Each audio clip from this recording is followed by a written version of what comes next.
तेरी याद का अमृत पीते हैं, रहे याद सदा ही साथ तेरी, रहे याद सदा ही साथ तेरी।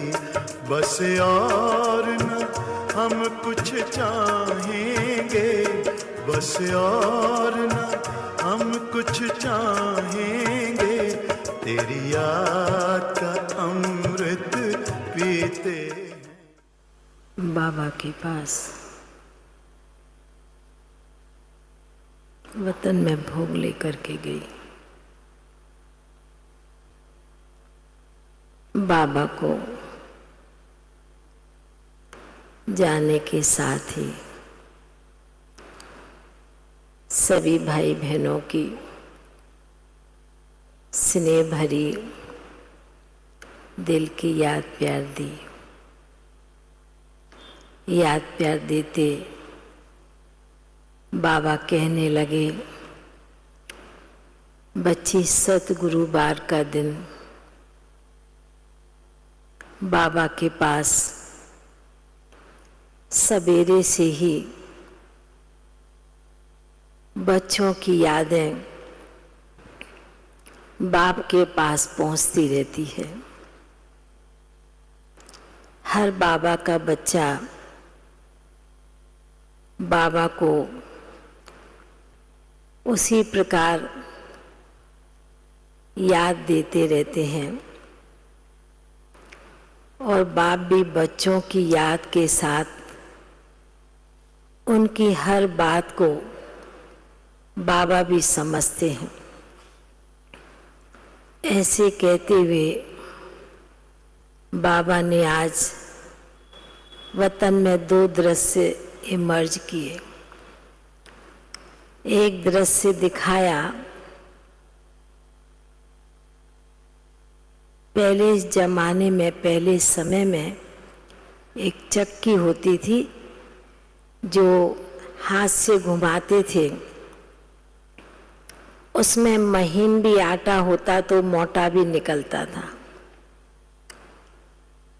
तो बाबा ने कहा कि दृश्य दिखाने के साथ मैंने पूछा, बाबा चक्की क्यों दिखा रहे हैं आज आटे की? अभी चक्की कहते क्या कहते मालूम नहीं, पर हम जो दृश्य देखते हैं वही सुना रही हूँ। तो बाबा ने कहा कि देखो बच्ची, पहले समय में, पहले जमाने में जब लोग हाथ से आटा पीसते थे तो उसमें महीन भी निकलता था तो मोटा भी निकलता था, और दोनों प्रकार के आटा निकलने के बाद दोनों ही को अलग अलग रूप से उसे यूज करते हैं।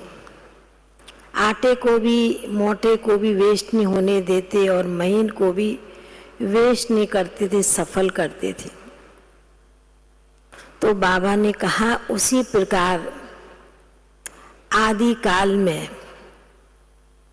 बाबा के घर में जो बच्चे पुराने आए,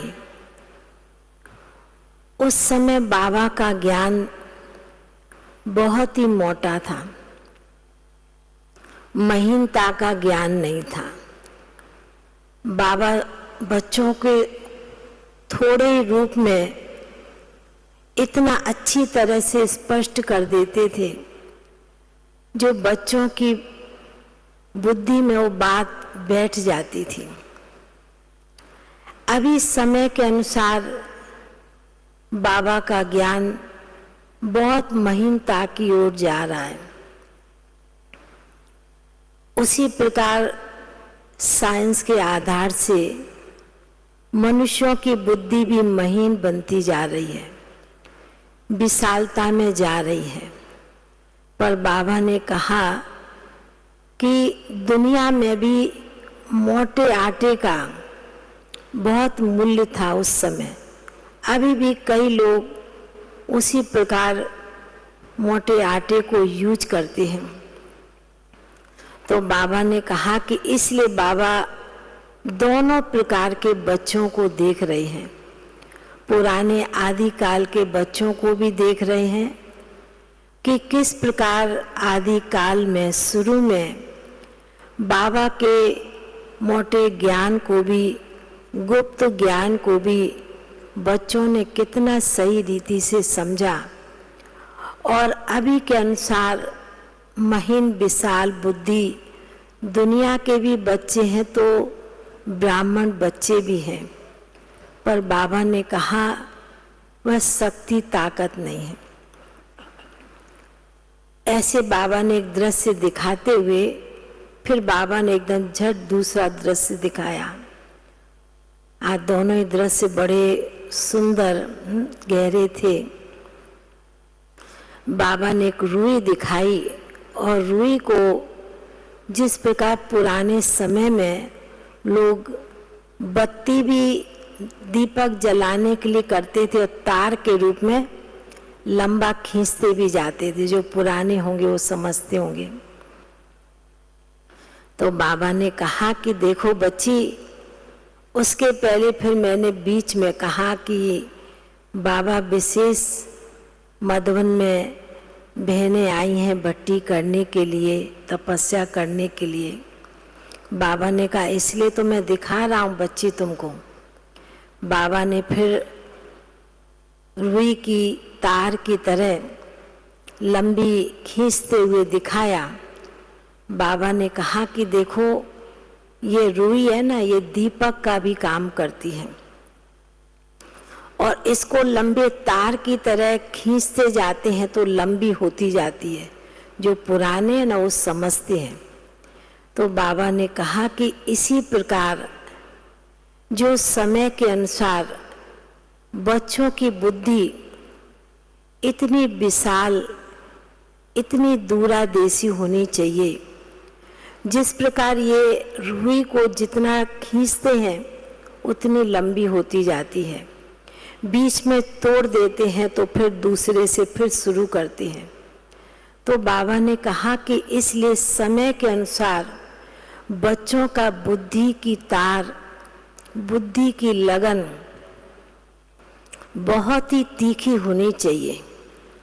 बाबा ने कहा कि जिस प्रकार पुरानी दादियाँ कहती थी, दादियाँ सुनाती थी कि हमें बाबा की याद को भुलाना पड़ता है, माना तार को कट करना पड़ता है। तो बाबा ने कहा कि समय के अनुसार आप बच्चों का बुद्धि का योग, बुद्धि की तार इतनी अंदर से खिंची होनी चाहिए जो बाबा से इतनी लगन लगी रहे। जिस प्रकार ये रुई दो प्रकार का काम करती है, तार का भी करती है तो दीपक का भी काम करती है। रुई में दीपक जलता है, रोशनी करता है। तो बाबा ने कहा कि इसी प्रकार जो भट्टी में आए हैं वह यही अंदर से लक्ष्य लेकर जाएं कि मेरा बुद्धि का तार, बुद्धि का योग बाबा से ऐसे जुटा रहे जो टूटे नहीं। तो बाबा ने कहा कि जब लगन लगी होती है, तार जुट जाती है, दीपक जग जाता है, तो बाबा ने कहा कोई प्रकार का अंधकार आप ब्राह्मण बच्चों के पास माया के रूप में कभी भी नहीं आ सकता। ये हर एक बच्चे अपने आप से दृढ़ निश्चय करे और अपने आप को बहुत मजबूत बनाए, क्योंकि आने वाले समय में आप बच्चों के आगे भी अनेक प्रकार की माया, अनेक प्रकार के रूपों से आएगी। इसलिए आप बच्चों का बुद्धि की तार, बुद्धि की लगन बाबा से जुटी रहनी चाहिए। इसलिए बाबा ने कहा बच्ची आज आपको दो दृश्य बाबा दिखा रहे हैं। दिखाने के साथ फिर तो बाबा के सन्मुख भोग रखा था। कई भाई बहनों की याद बाबा को विशेष दी। बाबा ने भी उन भाई बहनों को विशेष इमर्ज करते मधुबन का भोग स्वीकार कराया।